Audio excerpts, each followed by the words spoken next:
Donc il y a des chiens gardiens ici. Ils ont leur petite gamelle et ils ont leur petit lit avec tente. J'adore, c'est trop mignon. Ça va, on s'occupe bien de vous les copains? Apparemment c'est les gardiens. Et coucou YouTube, toujours au Mexique. Cette fois-ci, journée un peu différente. Journée solo. Donc je suis sur un autre site archéologique, Maya, qui s'appelle Ekbalam, qui signifie panthère noire. J'ai une très belle légende sur les panthères aussi, donc je vais vous la dire dès que je peux. Là je cherche un petit peu mon chemin, zone archéologique. Attendez, je vais chercher mon chemin et je vous explique après. Donc voici comment se présente le site. Bain à vapeur, le jeu de pelote comme à Chichen Itza. Une structure ici et une là qui est grande. Qu'est-ce qu'on fait en premier? Où les gens ne sont pas allés en premier? Allez, on va aller tout droit. Non, on va aller là, je le sens bien. On va d'abord faire ça. Je pense que les gens iront tout droit d'abord. Donc, je voulais quand même faire ce site avant de quitter la région de Valladolid, qui est un petit peu moins connu que Chichen Itza, mais qui n'est pas moins cher pour autant. J'étais super surprise du prix parce que tout le monde dit que c'est quand même moins connu et moins waouh. Mais ça, on va voir. Et donc, je vais vous donner ma légende sur les panthères ici. Waouh, un oiseau magnifique qui vient de passer. Oh, il est si beau. Oh, il est magnifique. Je vais pas parler trop fort parce qu'avec un peu de chance, on verra une panthère si elle n'est pas trop timide. Donc, la légende sur les panthères, ici dans cette région du Mexique, c'est que en fait, à un moment, pour des raisons X ou Y, un ou des prêtres ont glissé à l'oreille des rois ou du roi qu'il aurait fallu sacrifier une des maids, une des employées un peu... Comment on dit? Servante. Une des servantes. Alors je sais pas ce qu'elle avait dit ou fait, mais les prêtres étaient contre elle. Et du coup, ils arrivent à l'apprendre. Ah, c'est un couple? Voilà, j'explique très mal pourquoi je suis essoufflée. Et du coup, en tout cas, l'amoureux de cette servante apprend qu'ils vont la sacrifier et ils vont même sûrement sacrifier le couple parce que lui c'est un guerrier qui est fort aussi et les guerriers forts ils aiment pas les garder trop longtemps, ça pourrait faire concurrence, donc youp, ils veulent les sacrifier dans un cénote qui est juste à côté. Et donc dans la nuit le guerrier court jusqu'au cénote avec sa chérie. Et là, ils entendent un dieu qui leur parle, je sais plus c'est lequel, je suis désolée, et qui leur dit, en effet, lui, il veut pas que ce couple soit sacrifié, il va leur donner un pouvoir, il va les transformer en panthères pour qu'ils puissent s'enfuir le plus vite possible et ne pas être retrouvés par les humains et ne pas être exécutés. Mais à deux conditions, un, qui doivent rester toujours cachés, et deux, qui devront jamais manger leurs frères, donc à savoir jamais tuer des humains. Et c'est pour ça qu'on voit très peu de panthères, qu'elles restent super bien cachées parce qu'ils ont fait le serment, non seulement de rester cachées, mais en plus de ne pas manger d'humains. Et on ne recense aucune attaque de panthères, de jaguars ici sur des humains. Donc je trouve que c'est une très jolie légende. Ekbalam, située à 30 minutes au nord de Valladolid, est une cité maya majeure et mieux préservée que ses voisines. Célèbre pour son impressionnante acropole de 32 mètres de haut et ses détails architecturaux uniques.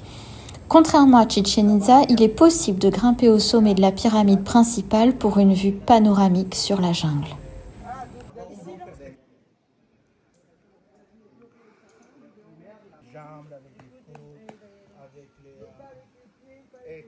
Bon, j'écoute quand même les guides un petit peu parler et vraiment même configuration que Chichen Itza. Cénote pour les offrandes, le jeu de la pelote, sauf qu'on n'a pas le droit de jouer avec les pieds, je vous ai dit que oui l'autre fois. Mais les pieds, on n'a pas le droit de toucher les mains et les pieds, on n'a pas le droit de toucher la balle qui est faite avec du latex, la plante là qui produit le latex. Ça faisait une grosse balle assez légère. Bref, voilà, je continue d'avancer. Je suis surprise parce que pour moi j'allais faire le tour vite et en fait c'est beaucoup plus grand que Chichen Itza. Il y a plein de pièces, plein de structures plus éloignées les unes des autres. Donc c'est vachement plus grand, c'est vachement plus ombragé, beaucoup de plantes. C'est plus agréable en fait techniquement comme site en tout cas. Même si voilà, les structures sont moins impressionnantes qu'à Chichén Itzá. Mais très agréable, c'est tout ombragé, c'est chouette.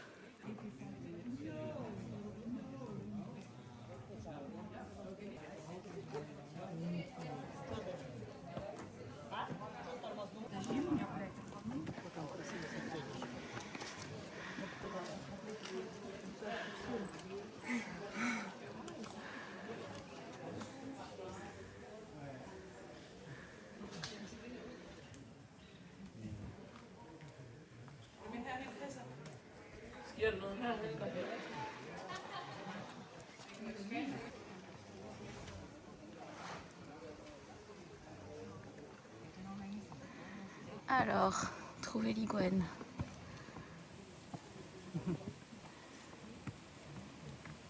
Il est magnifique.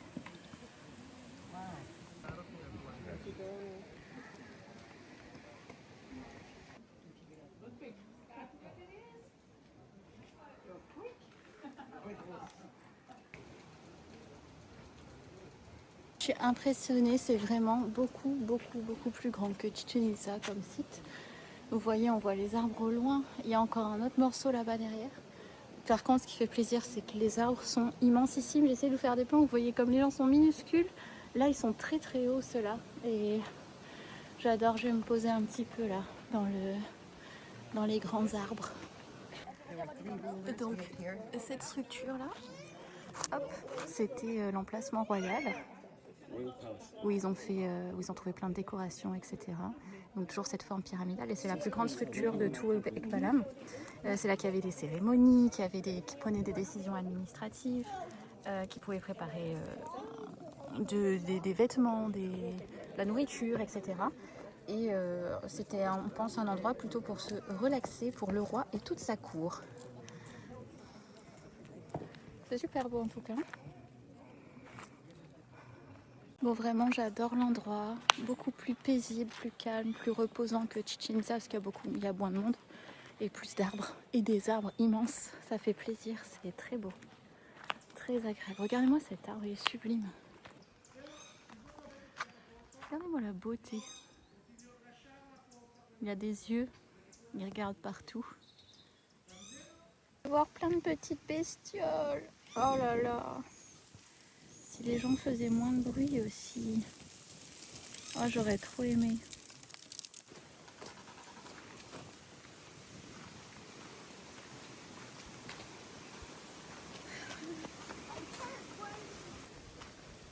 Vous voyez un peu comme c'est paisible. Ultra paisible.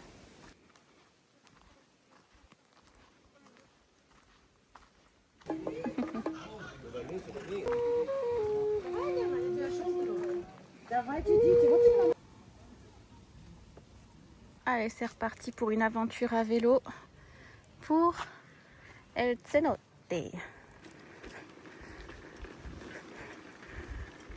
Hop, prochain cénote, 1 km. C'est parti.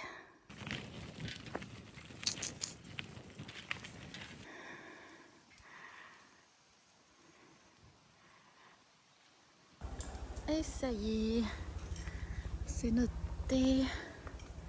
Ouh là là, juste là le soleil se cache, ça va être dur. Possibilité de descendre en rappel. Et voilà la beauté.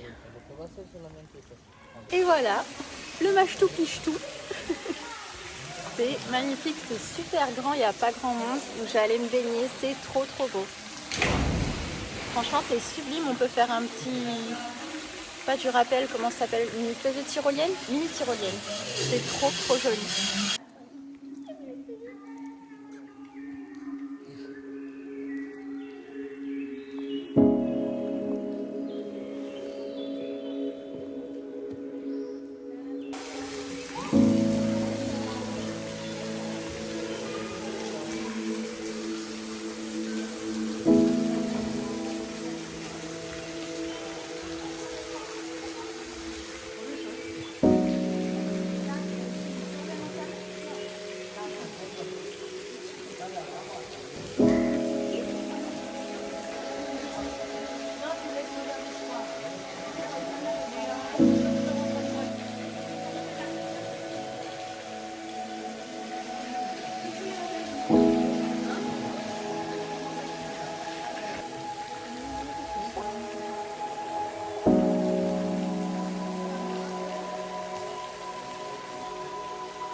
Voilà reparti avec mon fidèle destrier. À refaire, je ne referai pas du tout cette journée pareille. Prenez juste le bus pour aller jusqu'à Ekbalam, un collectivo. Et vous faites la cénote qui est collée juste après, le cénote. Et en fait, il y a des restos, des petits restos, c'est très chill. Et il y a même un endroit avec des petits hamacs où on peut se poser. Donc moi, j'aurais plutôt pris un goûter. Et je me serais posée là dans le hamac à manger et à boire un truc. En attendant la fin de la journée, tout simplement. Alors que là, je dois courir. Enfin, courir, véloter. Jusqu'au next point. Ouais, à faire différemment ça.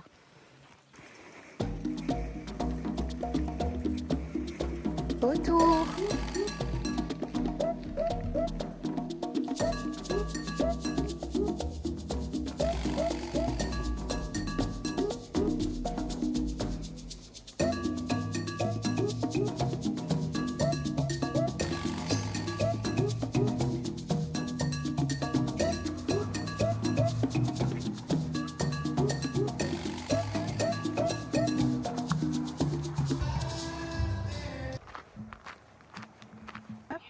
Il y a de la vie ici.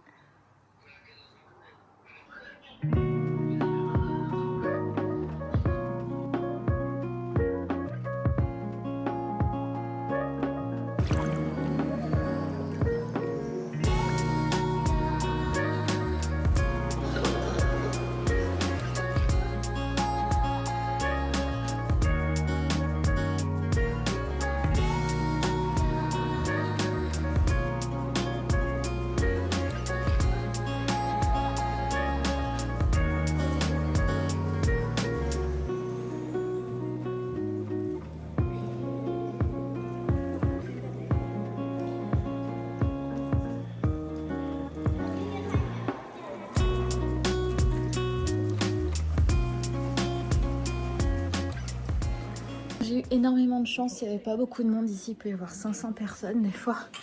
Donc cool. Par contre, je suis vraiment glacée. J'en peux plus. J'ai envie d'aller un peu au soleil.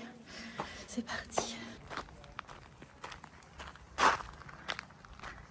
Très joli endroit ici aussi. Du coup, on peut faire des tours de nuit aussi. Ça doit être incroyable, ça doit être impressionnant.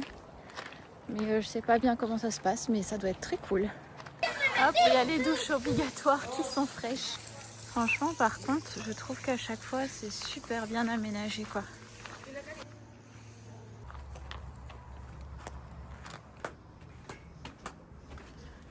Oui. Alors c'est rigolo parce que tout le monde vous dit de venir très tôt le matin, enfin le matin en tout cas faire les cénotes parce qu'il n'y a personne. Mais en fait l'après-midi il n'y a personne, il fait si froid, c'est glacé. Allez, je prends mon courage pour un dernier bain, dernier cénote. Allez, courage.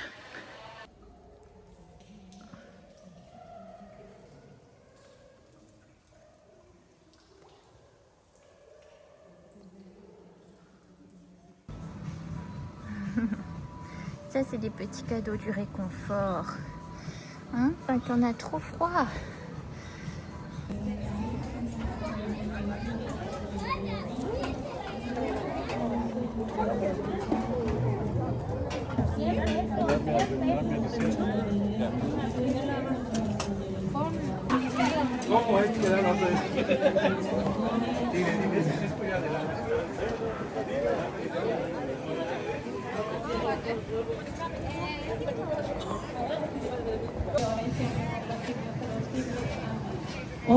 Bon, c'est pas là que je comptais finir ma journée, mais il y a une chouette ambiance, donc je vais trouver un truc à grignoter ici. Et sur ce, je vous fais des bisous et à bientôt pour la suite des aventures.